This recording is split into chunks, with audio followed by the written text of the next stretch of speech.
Everyone, welcome back to the next episode of 5 minute की पाठशाला। आज हम इंग्लिश का दूसरा इंपॉर्टेंट टॉपिक, और इनफैक्ट देखो नाउन मेरा फेवरेट है क्योंकि उसकी ज़रूरत हर जगह पड़ती है, बट वर्ब ना काम बहुत ज़्यादा करता है।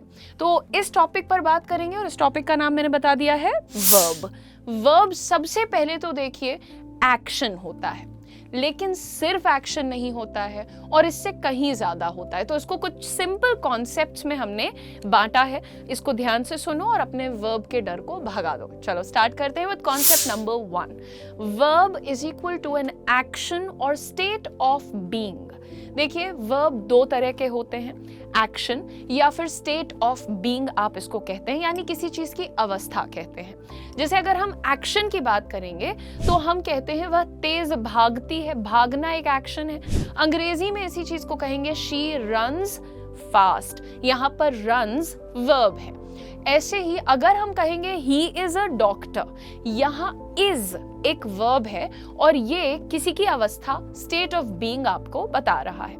ऐसे ही they play cricket, play verb हो गया। आई फील हैप्पी, फील आपको मेरी अवस्था स्टेट या फीलिंग बता रहा है।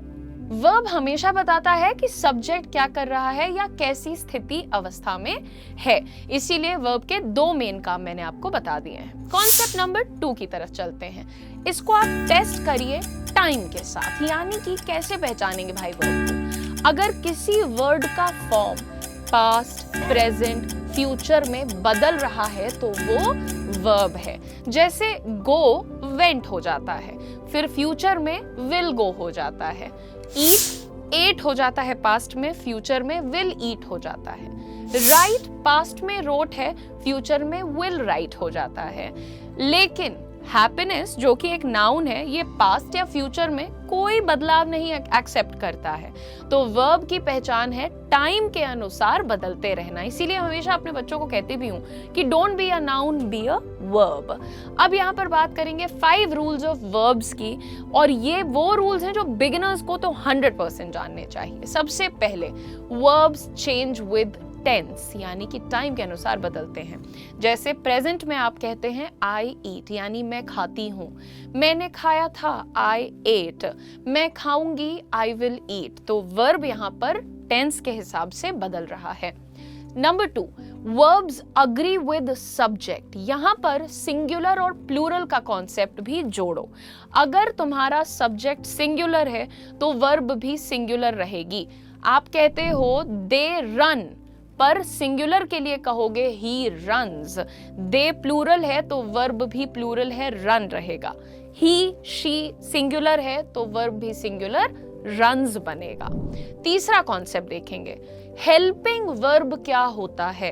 हेल्पिंग का नाम ही सुन लिया भाई, सहायक क्रिया। ये तुम्हारे मुख्य वर्ब की सहायता करते हैं, they help your main verb. जैसे कि अगर आप कहना चाहते हैं कि मैं खा रही हूं, तो खाना तो ईटिंग हो गया, लेकिन यहाँ पर रही हूं भी लगा हुआ है। तो मुख्य वर्ब है ईट और इसकी सहायता करेगा एम। तो कैसे लिखिएगा, मैं खा रही हूं, आई एम ईटिंग। ऐसे ही वह काम खत्म कर चुकी है, तो खत्म करने की अंग्रेजी वर्ब हो गई फिनिश, लेकिन इसकी सहायता करेंगे हैज, कहेंगे she has finished the work. अच्छा, अगले रूल की तरफ अगर बढ़ेंगे तो verbs show mood and possibility. Verb एक और काम कर रहा है कि ये किसी चीज की संभावना या फिर एक एक्शन का मूड यानी कि भाव भी आपको दिखाता है। एक ही सेंटेंस को जरा 3 तरीके से लिखते हैं। I can swim, I will swim, I must swim। यहाँ पर एक ही वर्ड है जो बार बार बदल रहा है और बाकी 2 वर्ड्स बिल्कुल सेम है। मैंने कहा I can swim, I must swim, I will swim। ठीक है, बदला क्या है, can, must और will। बाकी सब कुछ तो सेम है, पर सेंटेंस का भाव देखिए बदल गया है। ये जो भाव बदल देने वाले वर्ड्स होते हैं, इन्हीं को हम कहते हैं मोडल वर्ब्स। जैसे कि can, could, may, might, shall, should, will, would, must and ought to. ये चले जाते हैं आपके मोडल वर्ब्स के के सेक्शन में। आप अगर यही 3 सेंटेंस दोबारा स्क्रीन पर ले आए और देखें, आई कैन स्विम आपको किसी इंसान की क्षमता दिखाता है, कहता है कि मैं स्विम कर सकती हूँ, मैं तैर सकती हूँ। आई विल स्विम आपको कहता है कि मैं तैरूंगी, मेरा मन है, मेरी एक इच्छा है, विलिंगनेस है कुछ करने की, आई विल स्विम मैं तैरूंगी। अच्छा, अगर यहीं पर मुझे कहना है कि भाई मुझे तैरना चाहिए वरना माता जी मुझे डांटेंगी, तो हम कैसे कहेंगे? I must swim. ठीक है, तो कहीं ना कहीं एक ऑब्लिगेशन दिखाने के लिए हमने मस्ट का यूज किया। तो अलग अलग भाव को दिखाने के लिए हम मोडल वर्ब्स, अलग अलग मूड्स के लिए हम मोडल वर्ब्स को यूज करते हैं। आखिरी रूल की तरफ चलेंगे कि some verbs don't show action, they show condition. कुछ ऐसे वर्ब्स होते हैं कि वो आपको एक्शन नहीं, किसी की कंडीशन बताते हैं। जैसे कि भाई अगर हमने कहा आई एम टायर्ड, तो यहाँ पर एक्शन नहीं दिख रहा है, आपको यहाँ दिख रहा है किसी का स्थिति यानी कि condition. So I am tired। अगर मैंने कहा she feels good, उसको अच्छा महसूस होता है, तो यहाँ पर feels आपको किसी की स्थिति दिखा रहा है। वर्ब सिर्फ करना नहीं है, वर्ब मतलब एक्शन या स्थिति या पॉसिबिलिटी, हेल्पिंग वर्ब, ये सारा कुछ वर्ब में आ जाता है।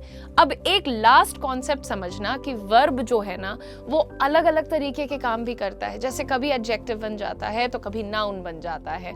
कभी कभी ये आपको एडजेक्टिव बनकर कैसे दिखाएगा, ये बिगिनर के लिए थोड़ा ट्रिकी हो सकता है, लेकिन आज आप खाली एग्जाम्पल देखो और इस तरीके के और एग्जाम्पल्स ढूंढने की कोशिश करो। जैसे अगर मैंने कहा रनिंग वाटर, यहाँ रनिंग वर्ब से बना है पर ये दौड़ने की बात नहीं कर रहा है, ये वाटर की क्वालिटी बता रहा है। और नाउन की क्वालिटी जो बताता है वो क्या होता है?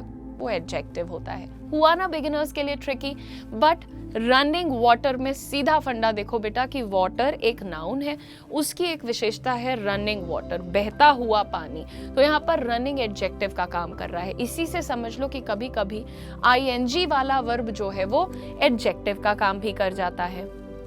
ऐसे ही आईएनजी वाला वर्ब जो है वो कभी कभी नाउन बन जाता है। जैसे अगर मैं कहूँ swimming is fun, swimming is my passion.